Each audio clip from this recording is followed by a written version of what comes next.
相应部亦相应35经，抱怨之天神经。有一次，世尊住在舍卫城祇树几孤独园。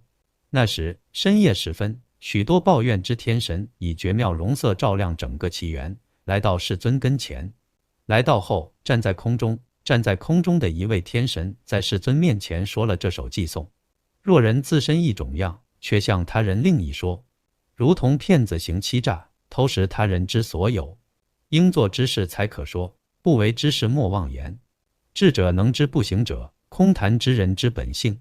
世尊说，非仅言说或听闻，便能践行此间道。智者以禅修解脱，摆脱摩罗之束缚。智者明了世间法，不再造作诸恶业，了悟寂静得解脱，度越世间诸贪爱。然后那些天神降落地面，以头礼敬世尊双足，对世尊如是说：尊者，我们犯了过错，如愚如痴如不善，竟敢冒犯世尊，请世尊接受我们的忏悔，为了将来的约束。这时世尊露出微笑，那些天神更加不满，升到空中。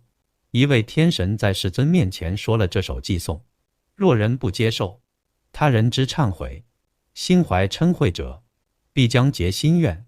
世尊说：若无过可责，亦无可弃舍，怨恨不能息，谁堪称善巧？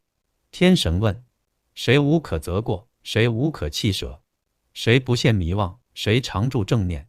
世尊答：如来佛世尊，慈悯众生者，他无可责过，亦无可弃舍，他不现迷妄，常住于正念。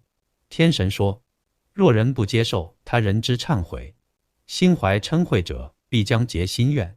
我不喜此愿，接受汝忏悔。经文背景：这些天神因为不满如来4种必需品的使用，他心想：沙门乔达摩对比丘的粪扫衣、团食、树下住处、抚尿要喜悦及称赞，自己却穿黄麻布、亚麻布等圣妙衣。因此，被法的阶级上座们取其名为抱怨者、挑毛病者。